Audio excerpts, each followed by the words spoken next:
Hi, I'm Michelle Vickers. And I'm Christine Beverly. Welcome to the Consciousness Insider. This week we have our question from Leslee. And she writes in, "Hi Michelle, why do I keep repeating the same patterns and how do I make myself comfortable with breaking a pattern once and for all? My big issue is always finances. Drives me nuts. Good luck with the web series, Leslee." Hi, Leslee. Such a great question. And, we've been doing this show for not very long, but I'll tell you, we've gotten a lot of questions about finances. And I have, over the years of doing this work, oh my goodness, finances are one of the greatest challenges. But I'm going to tell you a why, okay? So energetically, money is not a part of who we are. So it's not natural for us to need money, to make money, or to spend. It's not a natural experience. And that's why so many people struggle with it. The other interesting dynamic is that as you become more evolved, you have less interest in it, even though you need it to reach the goals that you want. Does that make sense? Yep, it makes sense. So what your soul is saying is there's a couple dynamics here, First and foremost, you definitely are addicted to your patterns, like most of us, and the patterns are what's in our mind. And, we all are addicted to what's in our mind. It's natural. That's, you're there and you're addicted to it without even knowing it's an addiction because it's something you do every day and you just take it for granted.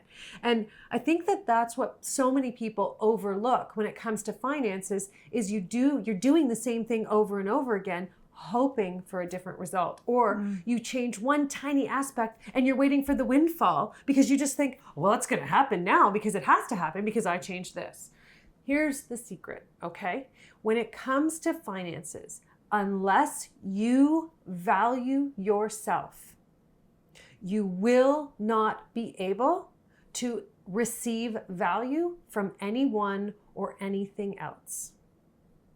I'm going to repeat that because I feel like most people don't understand how to create more abundance in their life. If you do not value who you are first and foremost, before what you have to offer, then you cannot receive anything from anyone. Does that make sense? It does make sense. Because that's fundamental. That's like finances 101. You want to make money? The first thing you need to do is value yourself as a human being. It's all about an exchange of value. 100%. That's what abundance is. Abundance is an exchange of value. So if you don't value yourself, there's no way you're going to be receiving anything of value. You're going to always be scraping by. So the number one thing you want to do is look at your relationship with yourself and how you value yourself. You need to start finding ways to increase your perception of your value, right? Absolutely. You need to allow yourself to recognize how great you are. It doesn't mean you need to go and spew that like a sleazy and slimy salesperson, because that's not what it's about. But when you know who you are, you understand what you have to offer, and you value both, you no longer are the sleazy salesperson. You are the person who goes, what I have to offer is so valuable that now I know that I'm going to be attracting those experiences that are going to exchange that value. Yeah, make sense? Absolutely. Because when you feel your value, you know your value. You're not hoping someone's going to see it. Yes. You feel it, and you're vibrating. It's a state of being. 100%. You're showing up, and you know this, and you're very calm in it, and you're not needing them to see it. Yeah. And you're offering this opportunity. Absolutely. And because everything, it's energy, right? 100%. Energetically, they're going to feel that. It's a different vibration. Yes. And they're not going to no one else is going to feel, oh my gosh, she needs this and I need to give it to her. You don't want to attract those experiences, right? Where you need someone to give you a break. You want to create that energy. So what I want you to do and what your soul is saying is you need to start making a list of all the things that make you awesome.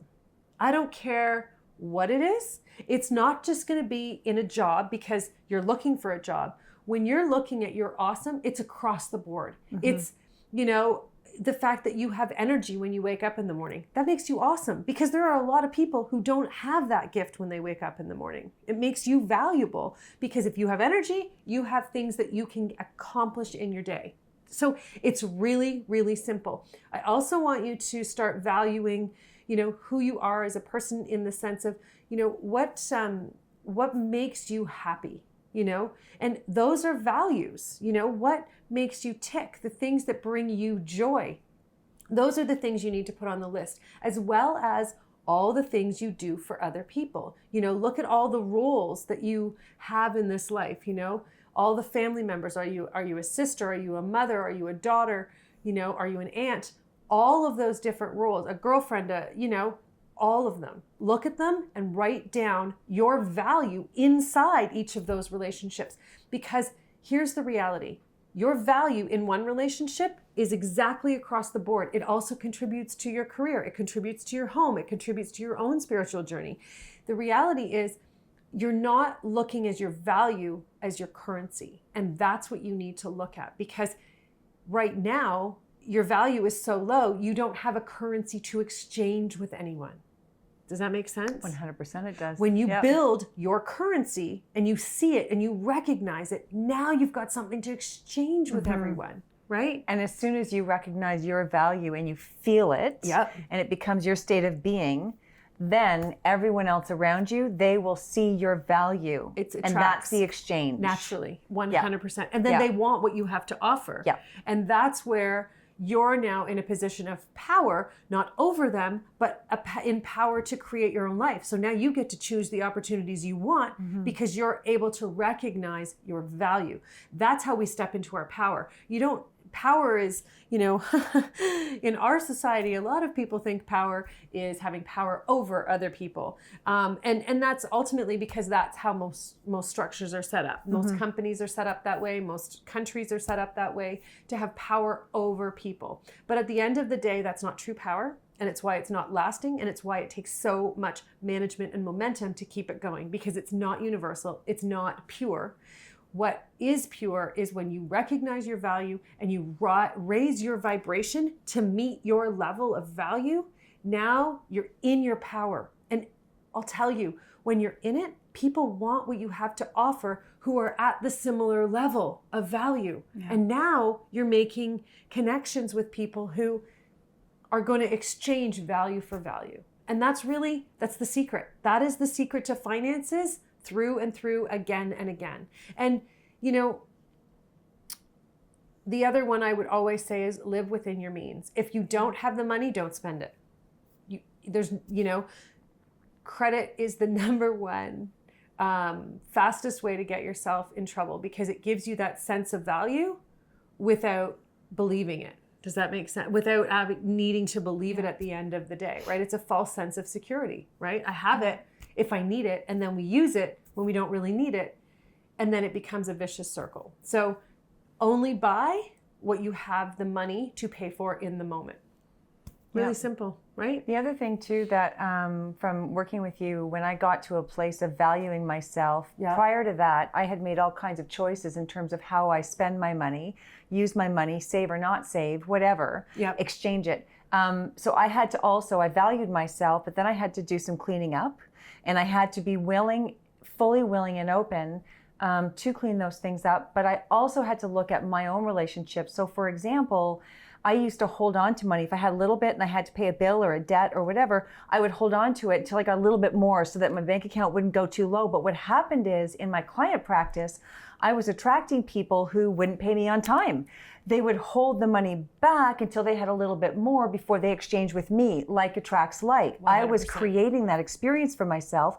So I had to get really real with my own dynamics and the choices I had made and how I was behaving. As well as valuing myself. 100%. You have to get real, and you have to see who you're choosing to be. Absolutely. Right?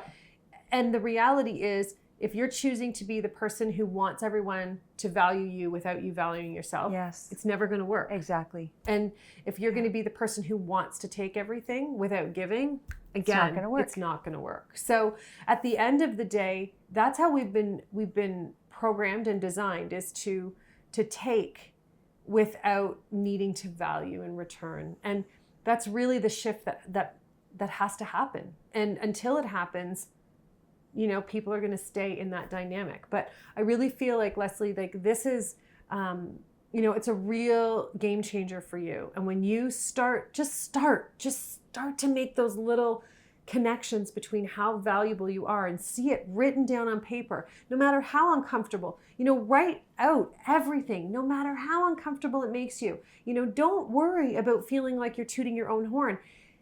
That's the problem with so much of our society, is that, you know, we've been trained that if you say something good about yourself, you're egotistical. You know, you're what's the word? There's all kinds of words that people use. And you know what? They're all negative. They all have negative connotation. But the reality is people say that because it makes them uncomfortable, because they're worried. It's that constant competition in humanity.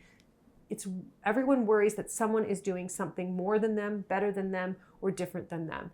Whether we like it or not, it's just how we're raised. If you look at our society as a whole, every single media, marketing, everything is geared towards competition, competition, competition. We're the best, they're the best, you're the best, he's the best, she's the best. It doesn't really matter. But my point is, until you recognize that you're amazing and you're not comparing yourself to any other person to get that answer, because it's the comparing that takes all of your power and shrivels it up into nothing. Don't compare. Allow yourself to be phenomenal and awesome because you're you. And then you're going to start to, not only, that's all those patterns that you're breaking up with, but you're also going to allow yourself to energetically open to exchanging abundance. Mm-hmm. And that's the goal. That was really great, Michelle. Thank you. And thank you, Leslee, for sending your question in. We have received a lot of questions about money and finances from people. And if you would like to have your question answered from Michelle, you can visit the michellevickers.com website on the Consciousness Insider page. Submit your question and hopefully we'll select it for one of our upcoming episodes. Thank you so much. Thank you. Have a great week. Bye now.